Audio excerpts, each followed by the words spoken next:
Hello everyone, this is Justin here to make a review for the Unofficial Sentai Akibaranger. And in the geek paradise of Tokyo, known as Akihabara, forces unknown from the world of delusions want to take it over, and expand the more fashionable parts of Tokyo, whether it be Shibuya or Kabukicho. In order to stop this threat, Hakase Hiroyo, the manager of a cafe in honor of Super Sentai, chooses 3 otakus to defend their haven and become the Akibarangers. Our heroes consist of Akagi Nobuo, Akiba Red, and a delivery boy. Moegi Yumemira, Akiba Yellow, a cosplay actress. And last, there's Aoyagi Mizuki, Akiba Blue, the high school karate girl. And their names are a play on their colors, as well as it is also a play on the colors of a traffic light. And yes, I know it is green in other countries. But to the Japanese, Ao or blue means go on a traffic light. With the special Moi Moi guns, or whatever they're called, they are transported to their own personal delusional worlds and fight the forces of evil of Marushina and her special section chiefs that represent other parts of Tokyo. As the title suggests, this is an unofficial Sentai series. It is a parody and satire of Super Sentai, but, not just that, but to also Akihabara and otaku culture as a whole. There will be constant references to the moe genre as well, since it is now the in thing in relation to Japanese animation. As a parody, to me, it does the job. It makes constant references to past Sentai series except for Gokaiger.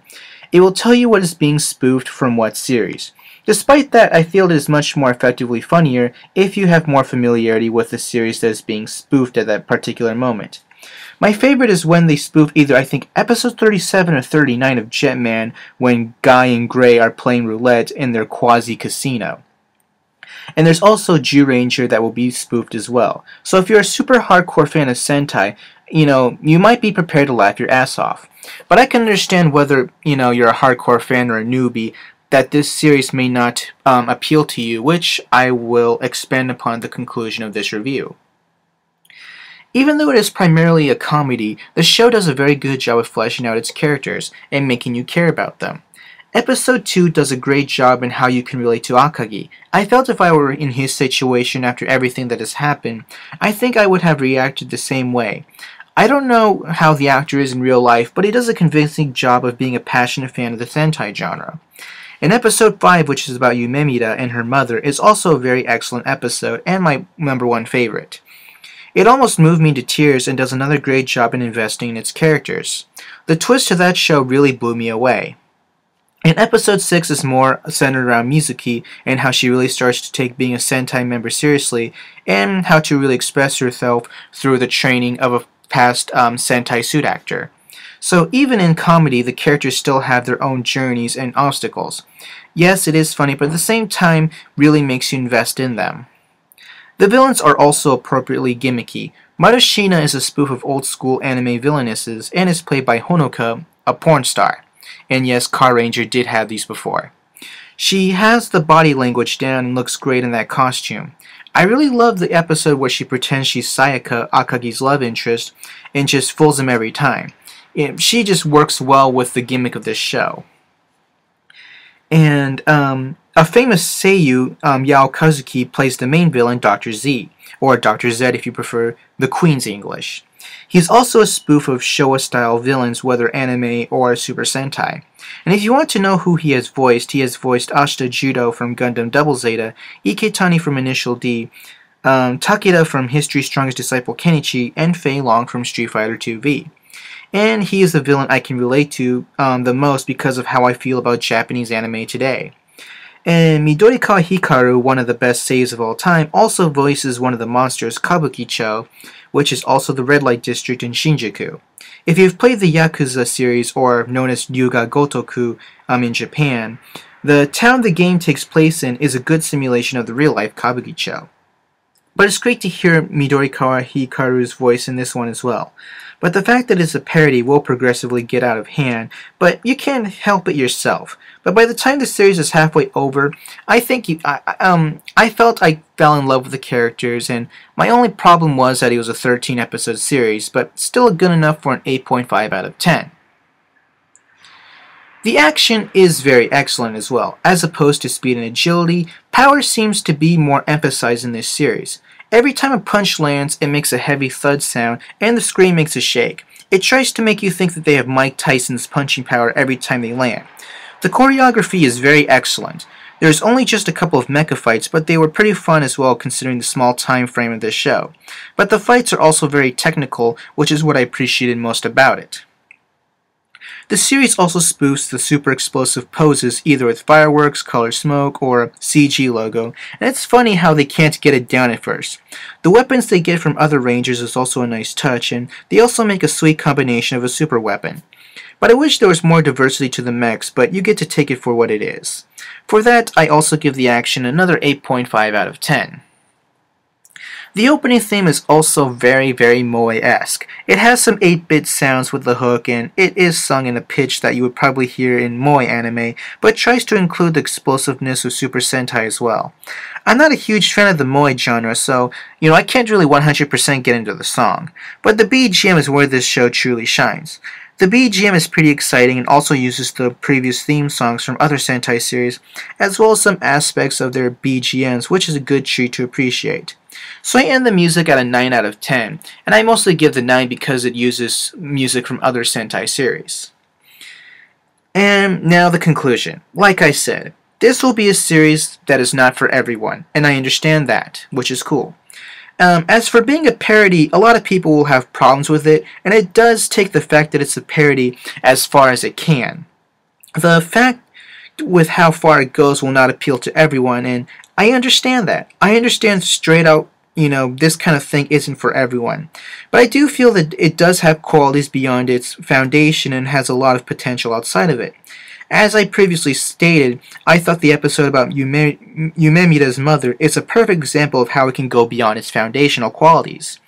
And I think the fact that it has this potential when it goes to the direction that it does by its ending will probably, piss some people off. But I know that there are people out there, that just, don't find this whole parody thing appealing. But the main reason why this show appeals to me is because I actually live not too far from Akihabara upon the uploading of this review. I live about 30 minutes away and go almost every weekend, so watching the show and seeing the locations, I felt I could relate to the series in a way that, I practically live there. So when I watch this series, it's fun for me to recognize what is being filmed and all that. So anyway, I'll conclude this review of an overall score of an 8.6 out of 10, and now time to show you some locations from the show, but I can't promise whether or not they're accurate. So enjoy the review.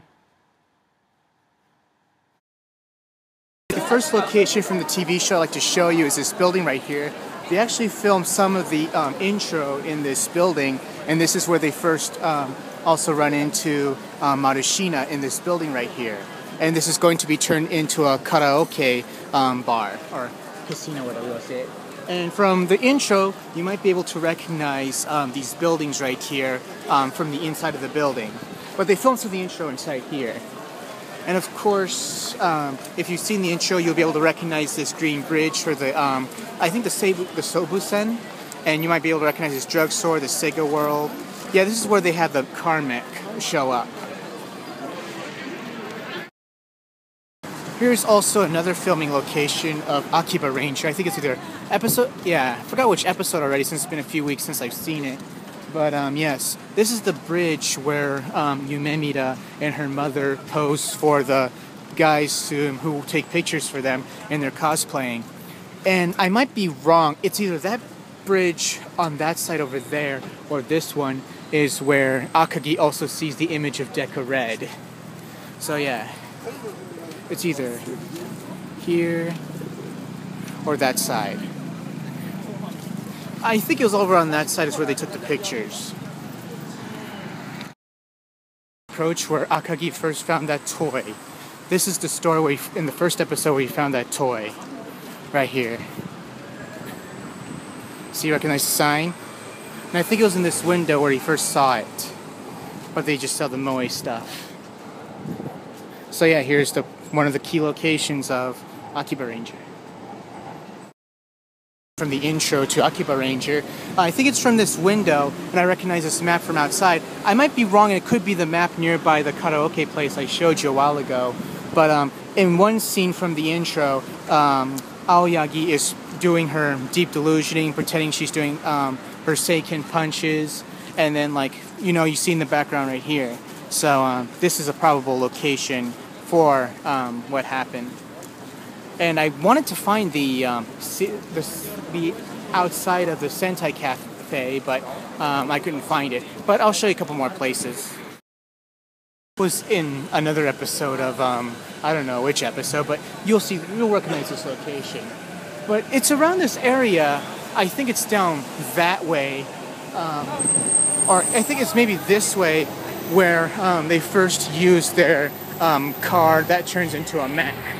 Yes, I believe this might be the area. I'm not 100% sure, but I believe this is also where they filmed the last fight as well, this particular walkway.